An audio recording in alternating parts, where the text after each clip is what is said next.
Howdy, friend. Sam Houston here, hoping you're living in high cotton. And if you're lucky enough to be in Texas, I know you're most of the way there. Now enjoy your daily dose of Texas history and Texas pride.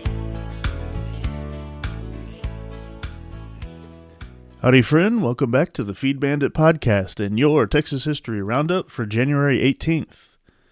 In 1842, Texans received word of the fate of President Mirabeau B. Lamar's Santa Fe expedition. The Texas Congress quickly passed an act that claimed the two Californias, the Mexican states of Chihuahua and Sonora, New Mexico, and parts of 4 other modern states to be within the boundaries of Texas. But President Sam Houston vetoed the bill, preventing the claim that Texas extended to the Pacific Ocean. In 1871, John Burke died at Jefferson. Burke had moved from New York to Marshall as a young man, and during the War of Northern Aggression, or the War for Southern Independence, he served as General Robert E. Lee's favorite spy and as an adjutant general of Texas. As a spy, he traveled behind Union lines disguised as a Union officer with a different color for his artificial eye. Once, after being captured, he escaped by jumping from a train and made his way back to Confederate territory. Though that would make for an interesting biopic. In 1936, the Philosophical Society of Texas revived under a new charter to, quote, perpetuate the memory and spirit of the men who founded the original society and to encourage research and preservation of historical, literary, and philosophical documents and materials, end quote.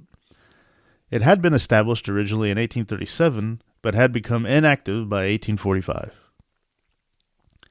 In 1937, the New London School made their last payment for legal natural gas.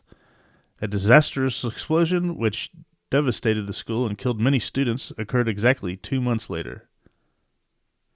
In 1951, Bud McFadden was drafted by the Los Angeles Rams of the NFL. McFadden, an All-American at UT Austin, starred for the Rams until a hunting accident nearly ended his career. He recovered and played 4 years for the Denver Broncos, where he was 3 times All-AFL. McFadden, who is a member of the Texas Sports Hall of Fame, was born in Rankin in 1928 and passed away in Victoria in 2006.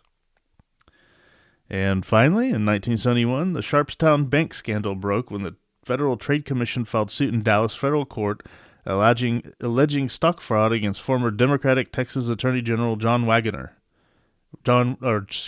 General Wagoner Carr, former Texas Insurance Commissioner John Osorio, banker Frank Sharp, and others. All right, well, that was your Texas History Roundup for January 18th. Thank you so much for listening, and we'll catch you back here on the next one. All right, you take care. Well, there you have it. If you like our podcast, check us out at feedbandit.com. There you'll find awesome Texas First outdoors gear and apparel. Your purchase helps support the Bandits and keeps this podcast on the air, fighting for you and for Texas. Remember, preserve the tradition, protect the legacy. Until next time.